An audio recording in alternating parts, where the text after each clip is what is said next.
এবং ওনারা বিভিন্নভাবে মারধর করা হয়েছে। বৈষম্য বিরোধী ছাত্র আন্দোলনের মিরপুর অফিস যেন এক টর্চার সেল। ব্যবসায়ীকে ধরে এনে নির্যাতন করে ব্ল্যাঙ্ক চেক ও স্টাম্পে স্বাক্ষর করিয়ে নিচ্ছেন বৈষম্য বিরোধী ছাত্র আন্দোলনের ঢাকা মহানগরের যুগ্ম আহ্বায়ক সাদমান ও শাওন। সঙ্গে আছেন শাহালী থানার সদস্য সচিব পারভেজ সহ 8 থেকে 10 জন। টর্চার করতেছে। কি কি করছে? মারছে, মানে ইচ্ছা মতো মারছে। আপনি কি বলে থাপ্পড় মারছে, জানি কত পাশে বলেছে। কে মারছে? কে থাপ্পড়টা মারছে? কে থাপ্পড়টা মারছে? কে মানে উনি একটা খুব জোরে বাড়ি দিছে, আমার এখানে ভেঙে গেছে। এ চক্রের অধিকাংশ সদস্যই এনসিপির আহ্বায়ক নাহিদ ইসলামের ছোট ভাই পরিচয়ে দাপিয়ে বেড়ান মিরপুর জুড়ে। নাহিদ ইসলামের সঙ্গে তোলা একাধিক ছবি সামাজিক যোগাযোগ মাধ্যমে প্রকাশ ও বিভিন্ন দপ্তরে কর্মকর্তাদের দেখিয়ে করেন প্রভাব বিস্তার। এমন একাধিক ভিডিও ফুটেজ আসে দেশ টিভির হাতে।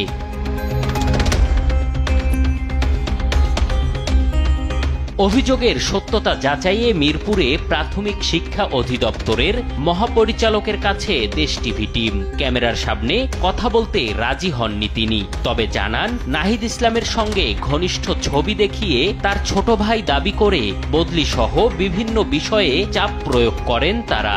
আমাদের এনসিপি যে বর্তমান আহ্বায়ক, ওনার ছোট ভাই প্রথমে এটা করেছি, ওনার সাথে ছবিও আছে, প্রোফাইল পিকচার।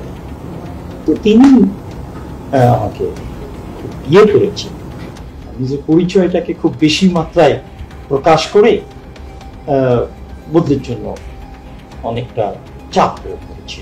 এটি সূত্রে যেটা ছিল সেটা হলো যে ভয় দেখানোর চেষ্টা। শুধু দপ্তর নয়, তাদের ত্রাসের রাজত্ব যেন মিরপুর জুড়ে।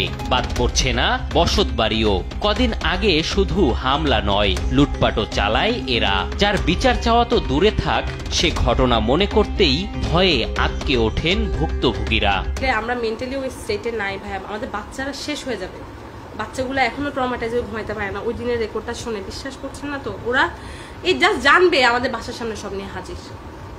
আপনারা তো দুজনের নাম দিচ্ছেন না, অসংখ্য, কয়টার নাম বলবো।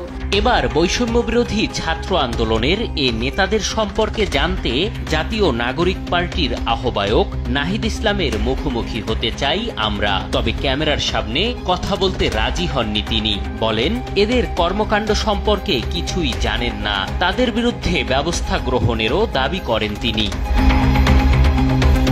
বিষয়টি নিয়ে কথা বলতে বৈষম্য বিরোধী ছাত্র আন্দোলনের কেন্দ্রীয় কার্যালয়ে গিয়ে পাওয়া যায়নি কাউকে। ফোন কলও রিসিভ করেননি মুখপাত্র উমামা ফাতিমা, দেননি মুঠোফোনে পাঠানো খুদে বার্তার জবাবও। তাহলে নাহিদ ইসলামের সঙ্গে তোলা ছবি পুঁজি করেই কি মিরপুরে ত্রাসের রাজত্ব গড়ে তুলেছেন সাদমান শাওনরা? জানতে তাদের মুখোমুখি আমরা। তাদের দাবি কারো পরিচয়ে প্রভাব বিস্তার করেননি। আওয়ামী লীগের সঙ্গে যোগাযোগ থাকার অপরাধে হামলা ও ধরে এনে পিটিয়েছেন তারা। আওয়ামী লীগের কিছু তার সাথে মানে যোগাযোগে তথ্য প্রচারের পাওয়া গেছে, ওটা নিয়ে একজন হচ্ছে আমাদের একজন শাহালী, সে হচ্ছে তাকে একটা আঘাত করে বসছে পিঠে। নাহিদ বলেন বা অন্য যারা আছেন, আমরা কিন্তু সবাই একই সেশনের। আমি 2016-17 সেশনের, ওরা হচ্ছে 2016। সেখানে বন্ধুর পরিচয় ব্যবহার করে কোনো ধরনের বাড়তি ফায়দা নেওয়া, এটা আসলে কোনোভাবে আমাদের মোটিভের সাথে যায় না। অথচ বর্তমানে বৈষম্য বিরোধী আন্দোলনের এ নেতাদের অসংখ্য ছবি ভিডিও প্রমাণ করে আওয়ামী লীগের স্থানীয় নেতা থেকে শুরু করে শীর্ষ নেতাদের আস্থাভাজন ছিলেন এই সাদমান শাওনরাই। এম এ আজিম, দেশ টিভি, ঢাকা।